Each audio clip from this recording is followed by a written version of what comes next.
এ পৃথিবীতে অনেক খারাপ সময় আসবে, অনেক কঠিন সময় আসবে, অনেক কঠিন সময়ের মুখোমুখি আমাদেরকে হতে হবে, অনেক খারাপ পরিস্থিতির সামনে আমাদেরকে দাঁড়াতে হবে। কিন্তু এই প্রত্যেকটা মুহূর্তে, এই প্রত্যেকটা সময়ে আমাদেরকে একটু ধৈর্য ধরতে হবে। হ্যাঁ, ধৈর্য ধরতে হবে, তার কারণ ধৈর্যশীল ব্যক্তিদের জন্যই রয়েছে সুসংবাদ। দেখুন, এমনটা নয় যে জীবনের প্রত্যেকটা মুহূর্ত আপনার ইচ্ছা চাহিদা অনুযায়ী চলবে। এমনটা নয় যে সবকিছু আমাদের মনের মতো হবে। কখনো কখনো আমাদের পরিস্থিতি আমাদের বিপক্ষেও যাবে, আর এই পরিস্থিতিগুলোতে আমাদের ধৈর্য ধরাটা অনেক অনেক অনেক বেশি গুরুত্বপূর্ণ। ধৈর্য এমন একটি গাছ যে গাছের সারা গায়ে কাটা, কিন্তু এই গাছের ফল অনেক বেশি সুস্বাদু। ধৈর্য ধরাটা হয়তোবা অনেক বেশি কঠিন, কিন্তু ধৈর্য ধরতে পারলে যে রেজাল্ট, যে ফলটা আমরা পাবো সেটা অনেক বেশি সুস্বাদু। ধৈর্য সবাই ধরতে পারে না, এটা অনেক কঠিন, নিঃসন্দেহে অনেক কঠিন। কিন্তু যদি তুমি ধৈর্য ধরাটা শিখে যাও, তাহলে তোমার জীবনটা সুন্দর হতে বাধ্য। আপনি দেখেন, আমাদের নবী পাক সাল্লাল্লাহু আলাইহি সাল্লাম কতটা ধৈর্যশীল ছিলেন। নবী পাক সাল্লাল্লাহু আলাইহি সাল্লামকে কত কিছুই না মানুষরা বলতো, কখনো গণক, কখনো কবি, কখনো পাগল, কখনো লেজ কাটা, কত কিছুই না বলতো। তিনি সেই সমস্ত মুহূর্তে নিজের অ্যাগ্রেশন দেখাননি, তিনি সেই সমস্ত মুহূর্তে উত্তেজিত হয়ে যাননি। সেই সমস্ত মুহূর্তে তিনি ধৈর্যশীল ছিলেন, নিজের মাথাকে ঠান্ডা রেখেছিলেন। না জানি কত পরিকল্পনা করেছিলেন, না জানি কত ষড়যন্ত্র করেছিলেন, না জানি কতবার তাকে হত্যা করার চেষ্টা করেছিলেন, কিন্তু এই প্রত্যেকটা পরিস্থিতিতে তিনি ধৈর্যশীল ছিলেন। আপনি দেখুন, তার ফলস্বরূপ রব তাকে কত পুরস্কারে পুরস্কৃত করেছেন। তাই বলছি, মানুষ আপনাকে যাই বলুক না কেন, যতই সমালোচনা করুক না কেন, আপনি একটু চুপ থাকার চেষ্টা করেন, আপনি একটু ইগনোর করার চেষ্টা করেন। মানুষ আপনার নামে কত কিছু বলে না, আপনাকে নিয়ে সমালোচনা করছে না?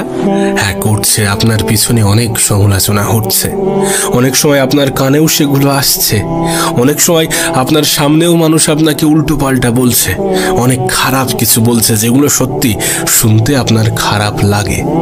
সকল কিছু জবাব দিতে যাবেন না, সকল কিছুকে গুরুত্ব দিতে যাবেন না। কিছুটা ইগনোর করুন, কিছুটা ইগনোর করুন, কিছুটা ক্ষমা করে দিয়ে সামনের দিকে এগিয়ে যান। কিছু ক্ষেত্রে ধৈর্য ধরাটা প্রয়োজনীয়।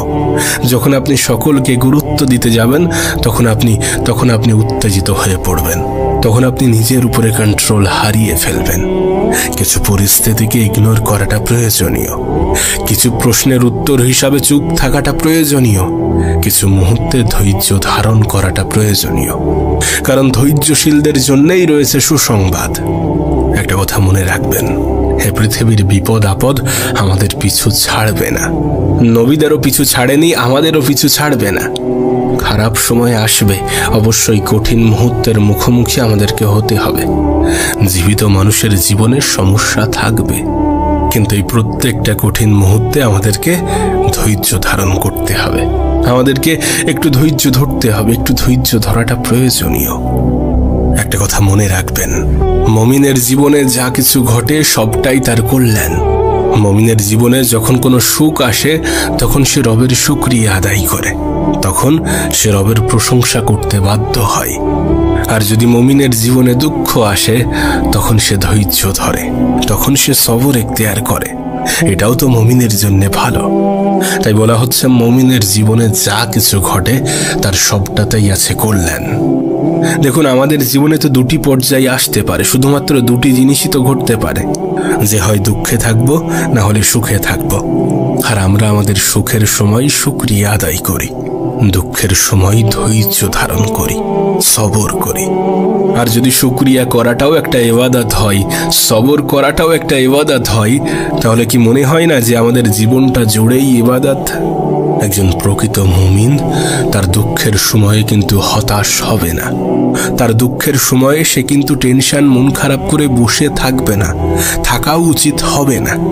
কারণ তার রব, তার নবী এগুলো বলেন না। তার রব, তার নবী বলেন যে অবশ্যই খারাপ মুহূর্তগুলোতে, কঠিন মুহূর্তগুলোতে ধৈর্যশীল হতে হবে, সবর ইখতিয়ার করতে হবে। আর যখন আমরা ভালো সময় কাটাবো, যখন আমরা সহজ সময় কাটাবো, যখন আমরা জীবনে ভালো থাকবো, তখন কি করতে হবে? শুকরিয়া আদায় করতে হবে। রবকে বলতে হবে যে আপনাকে কোটি কোটি শুকরিয়া, আপনাকে কোটি কোটি শুকরিয়া আমাকে ভালো রাখার জন্যে। বিশ্বাস করেন, আপনি যদি ধৈর্য ধারণ করতে পারেন তাহলে এর ফল যে আপনি পাবেন সেটা অনেক অনেক অনেক বেশি সুস্বাদু। আমরা অনেক ছোট ছোট কারণে হতাশ হয়ে পড়ি, আমরা অনেক ছোট ছোট কারণে মন খারাপ করি, কষ্ট রাখি, মনে কষ্ট রাখি। কিন্তু কিছু বিষয় যে রবের উপরে ছেড়ে দেওয়াটা প্রয়োজন, কিছু বিষয় যে একটু ইগনোর করাটা প্রয়োজন, কিছু সময়ে একটু ধৈর্য ধরাটা যে প্রয়োজন। আপনি যদি আপনার রবের উপরে বিশ্বাস রাখেন তাহলে কেন আপনি হতাশ হবেন? আপনি তো জানেন আপনার রব আপনার শুভাকাঙ্ক্ষী। আপনি তো জানেন আপনার রব আপনার জন্য যেটা করেন সেটা আপনার ভালোর জন্য করেন। আপনি তো জানেন তিনি উত্তম পরিকল্পনাকারী। আপনি তো জানেন তিনি শ্রেষ্ঠ পরিকল্পনাকারী।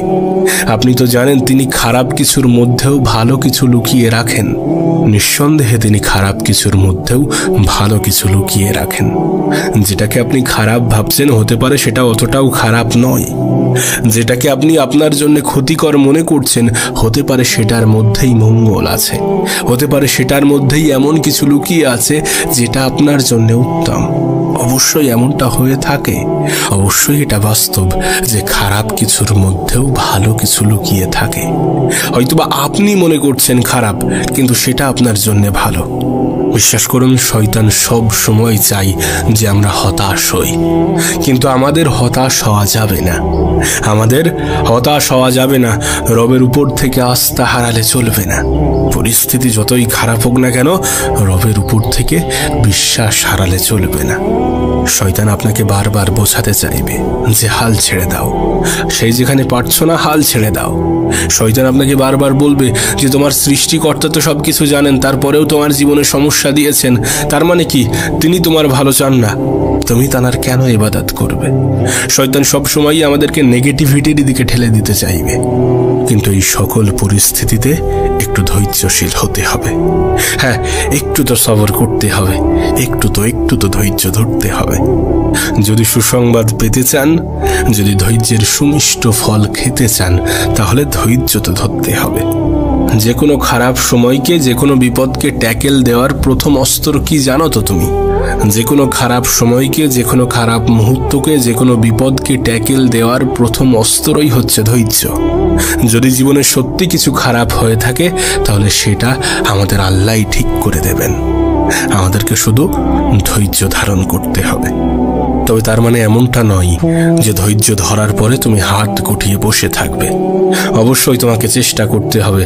যদি খারাপ পরিস্থিতি আসে, যদি কঠিন পরিস্থিতি আসে, যদি খারাপ মুহূর্তের মুখোমুখি হও, তাহলে তোমাকে চেষ্টা করতে হবে মাথা ঠান্ডা রেখে, মনের অস্থিরতাকে কাটিয়ে একটু একটু ঠান্ডা মস্তিষ্কে ভেবে তার সমাধানের পথ বার করতে হবে। অবশ্যই আমাদেরকে চেষ্টা করতে হবে, আমাদের মতো করে আমাদের চেষ্টা করতে হবে। তারপর রবের সাহায্য তো আসবেই। আমরা যখন চেষ্টা করব, আমরা যখন মেহনত করব, আমরা যখন পরিশ্রম করব, আমরা যখন আমাদের মতো করে চেষ্টা করার চেষ্টা করব, তখন আমাদেরকে পথ দেখাবেন কে? অবশ্যই আমাদের আল্লাহই আমাদেরকে পথ দেখিয়ে দেবেন। আপনি কেন এটা ভুলে যান, কেন এটা ভুলে যাবেন? আপনি যদি আল্লাহর উপরে ভরসা রাখেন তাহলে আল্লাহই আপনার জন্য যথেষ্ট। আপনি যদি আল্লাহর উপরে বিশ্বাস রাখেন তাহলে আল্লাহই আপনার জন্য যথেষ্ট। বিপদ থেকে বার হওয়ার চেষ্টাটা চালিয়ে যাব এবং বিশ্বাসটা রবের উপরে বজায় রাখবো, আল্লাহর উপরে বজায় রাখবো। তবে মনে রাখবেন, বিপদ আপদ শুধুমাত্র নেগেটিভ রূপে আসে না। কখনো কখনো এটা আমাদের জন্য পজিটিভ হতে পারে, পজিটিভ হয়ে থাকে। একটা কথা মনে রাখবেন, যে নিয়ামত আমাদেরকে আল্লাহর থেকে দূরে সরাই, ওই নিয়ামতের থেকে বিপদ আপদ ভালো যে বিপদ আপদ আমাদেরকে আল্লাহর দিকে ধাবিত করে। বিষয়টা একটু ভেবে দেখার চেষ্টা করেন। যে নিয়ামত আপনাকে আল্লাহর থেকে দূরে সরিয়ে দেয়, ওই নিয়ামতের থেকে বিপদ আপদ অনেক ভালো যে বিপদ আপদ আপনাকে আল্লাহর নিকটবর্তী করে দেয়। আর আপনি দেখবেন, আপনি যখন বিপদ আপদে থাকেন তখন সব থেকে বেশি আল্লাহকেই ডাকেন। আমরা যখন আমাদের খারাপ সময়ের মধ্য দিয়ে আমাদের জীবন অতিবাহিত করি তখন আমরা সব থেকে বেশি আল্লাহকেই ডাকি। তাই এমনটা নয় যে বিপদ আপদের শুধুমাত্র নেগেটিভ সাইডটাই আছে, সেটার পজিটিভ দিকও আছে। একজন মুমিনের জীবনে কোনো কিছুতেই লস নেই, সব কিছুতেই লাভ। যত বিপদ আপদ আপনার জীবনে আসে সেটাও আপনার জন্য লাভ, যদি আপনি সেই মুহূর্তে ধৈর্য ধরতে পারেন, যদি আপনি সেই মুহূর্তে রবের উপরে আশা, আস্থা, বিশ্বাস, ভরসা এগুলো বজায় রাখতে পারেন।